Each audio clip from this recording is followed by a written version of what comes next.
नमस्कार विद्यार्थी मित्रों, हिंदी प्रथम गौण विषय पर आज ये वीडियो प्रस्तुत है।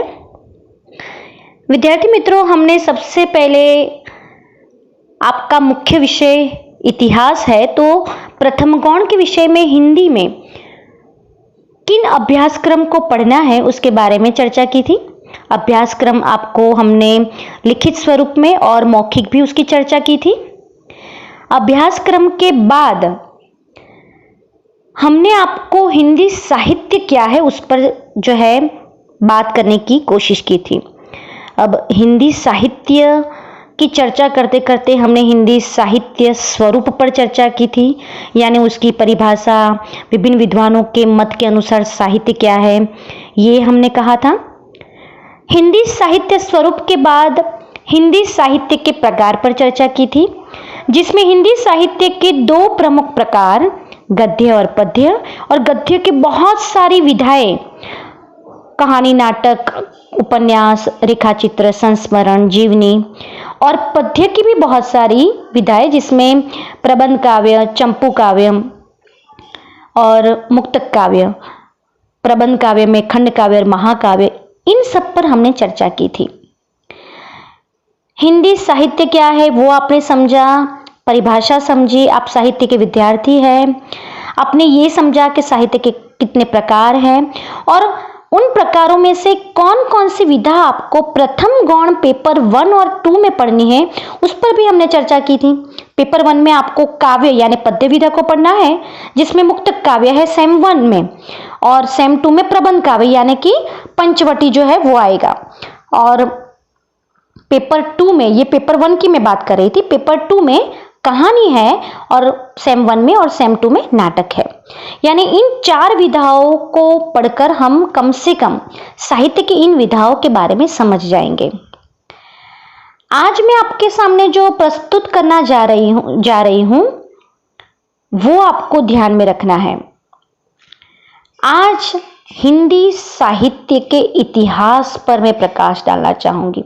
वैसे ये जो विषय है शायद हो सके कि आपके दिमाग से थोड़ा बहुत धीरे धीरे समझ में आए, क्योंकि ये हिंदी साहित्य के इतिहास तो बहुत ही लंबा है, मगर मैं इतने संक्षिप्त में आपको बताना चाह रही हूं कि जिससे आपको पता चले कि आप आधुनिक काल का ही साहित्य पढ़ रहे हैं, तो आधुनिक काल का साहित्य यानी क्या।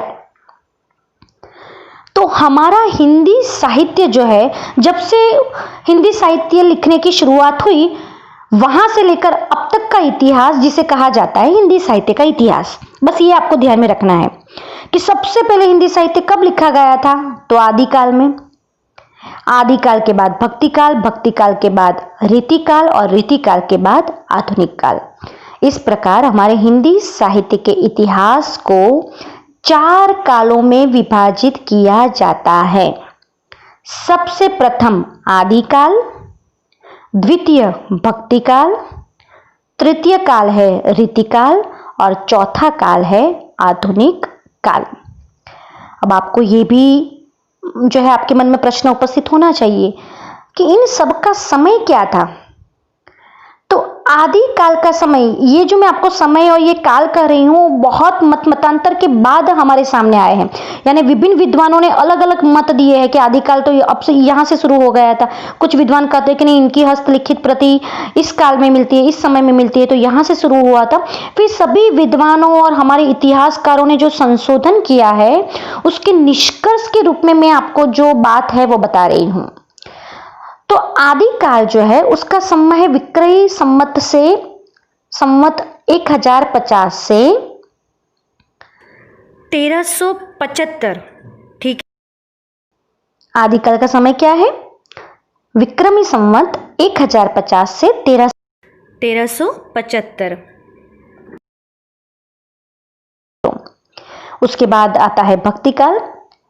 भक्तिकाल का समय है 1375 से 1700, 1375 से 700।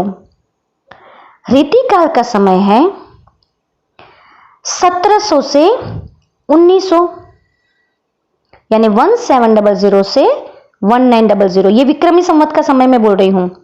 और आधुनिक काल का समय है 1900 से लेकर आज तक। कुछ लोग 1850 से भी आधुनिक काल का जन्म मानते हैं। 1850 से या 1857 से क्यों? तो वो मैं आपको कह दूं कि हमारा भारत देश आज़ाद हुआ 1947 में, 1947 में। तो उसी से स्वतंत्रता हमारे भीतर, यानी कि भारत पूरा स्वतंत्र देश कहा गया। और आधुनिकता में पूरा जो है समय चला जाता है, यानी कि आधुनिकता हमारे पूरे भारत देश में छा गई, टेक्नोलॉजी, विज्ञान, ये सब। मगर उस आधुनिकता की लहर और उस आधुनिकता की असर 1857 से होने लगी थी, जब हमारा स्वातंत्र्य आंदोलन, आधुनिकता के प्रति हमारा मोड़ भी चल रहा था, स्वातंत्र्य आंदोलन भी चल रहा था। तो 1857 से आज तक भी हम आधुनिक काल को मान सकते हैं। अब आपके मन में विद्यार्थी मित्रों ये प्रश्न उपस्थित जरूर होगा कि ये आदि काल क्या है, ये भक्ति काल क्या है, ये रीति काल क्या है और ये आधुनिक काल क्या है। तो बहुत ही संक्षिप्त में मैं आपके सामने ये बात प्रस्तुत करना चाहती हूं कि हमारे भारत देश में जब राजा महाराजा शासन कर रहे थे, पूरा भारत देश राजाशाही देश में परिवर्तित हो गया था। उस वक्त राजाशाही देश था, जिसमें राजा अपने राज्य को लेकर शासन चलाते थे और उनकी एक ही मनोवृत्ति होती थी कि मेरे एक राज्य से क्या होगा, मुझे दूसरे राज्य पर भी आक्रमण करना है और दूसरा राज्य भी जीत लेना है। और इसीलिए वो अपनी वीरता और पराक्रमता से दूसरे राज्य पर आक्रमण करता था और वो राज्य जीत लेता था।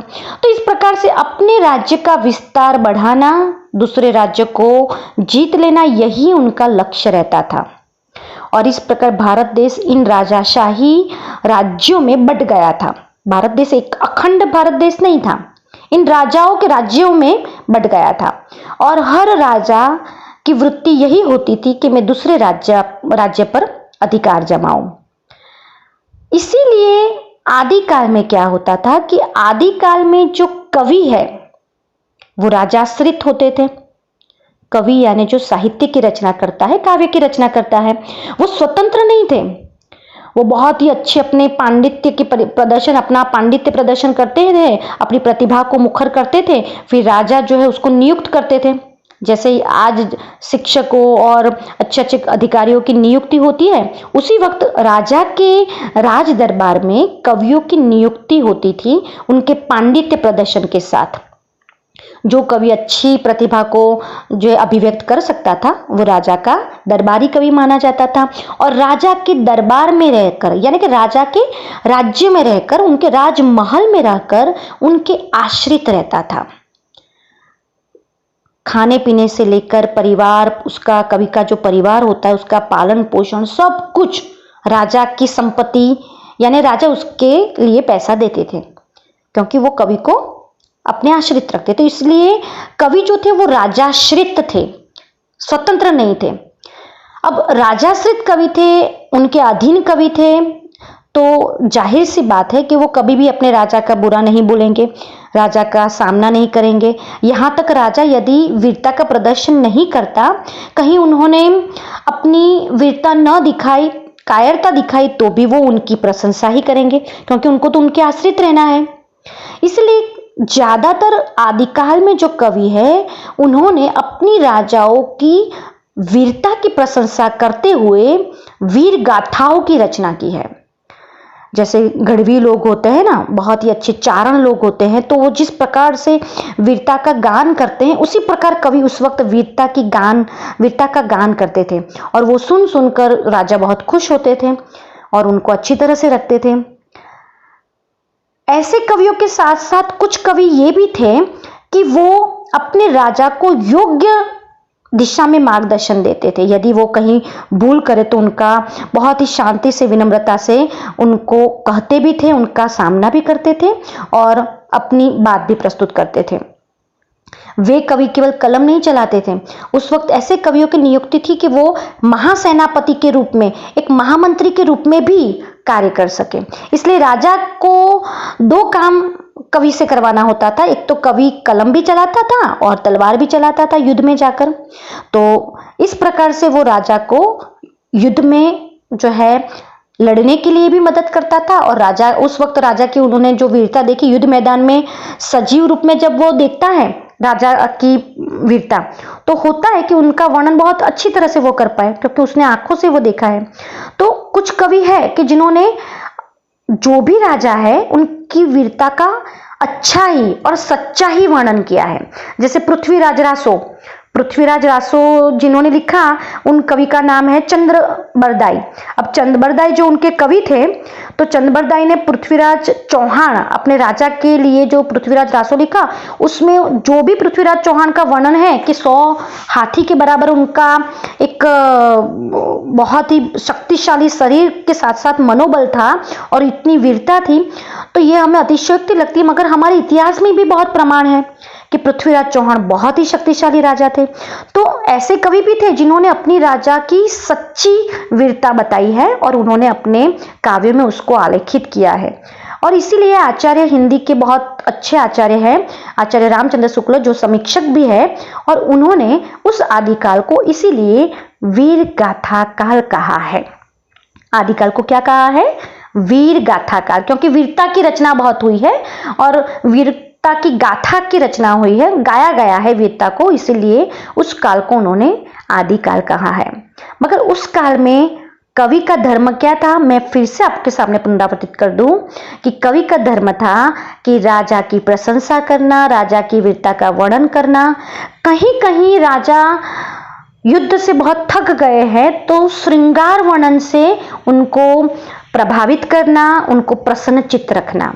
श्रृंगार वर्णन में संयोग और वियोग का वर्णन करके, स्त्री जो है होती थी उस वक्त, तो ऐसा कहा जाता था केवल सौंदर्य की प्रतिमूर्ति के रूप में ही स्त्री का वर्णन होता था।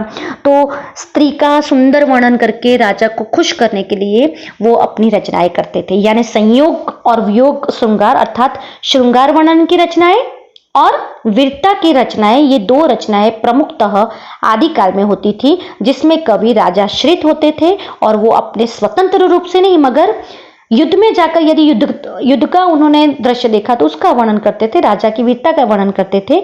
और राजा किसी राजकुमारी को प्रसन्न करना चाहता है तो उनको प्रभावित करने के लिए वो श्रृंगार वर्णन जो है वो करते थे, क्योंकि उस वक्त राजा जो थे उनका एक लक्ष्य तो होता था कि दूसरे राज्य को हड़पना, मगर दूसरा लक्ष्य उनका यह भी होता था कि यदि उन्होंने किसी सुंदर राजकुमारी को दूसरे राज्य में देख लिया तो उस राजकुमारी के साथ शादी करने के लिए भी वो आक्रमण करते थे। पहले वो प्रस्ताव भेजते थे, यदि प्रस्ताव मना कर दिया जाता था तो उस पर आक्रमण करके वो जबरदस्ती जो है राजकुमारी को ले आते थे और उनसे शादी करते थे। तो ऐसी वीरता के साथ साथ इन संयोग श्रृंगार और इन श्रृंगार वर्णन में भी कवि साथ देते थे और उनको जो है प्रसन्नचित्त रखते थे। उनकी इस बात को वो नकारते नहीं थे, भूल के रूप में नहीं, मगर एक वीरता के रूप में आलेखित करते थे, और इसीलिए आदिकाल में वीरता की रचनाएं होती थी। इसके बाद हम आपके सामने प्रस्तुत करेंगे भक्ति काल। मैं बहुत ही क्रमशः आपको ये बता रही हूँ, हिंदी साहित्य का ये संक्षिप्त इतिहास इसलिए आपके सामने प्रस्तुत कर रही हूँ विद्यार्थी मित्रों, कि आपको पता चले कि आधुनिक काल की रचनाएं पूर्व युग के रचनाओं से किस प्रकार अलग है और क्यों हमारे कवियों ने इस प्रकार से मुक्तक की या खंड काव्य की रचना की, तो उस रचना में क्या अंतर है ये आपको जानना जरूरी है, और इसीलिए मैं ये संक्षिप्त इतिहास कह रही हूँ। दूसरे वीडियो में हम भक्ति काल जो है वो कैसे उद्भवित हुआ, भक्ति काल के कवि कैसी रचनाएं करते थे, उस पर प्रकाश डालेंगे। तब तक के लिए धन्यवाद।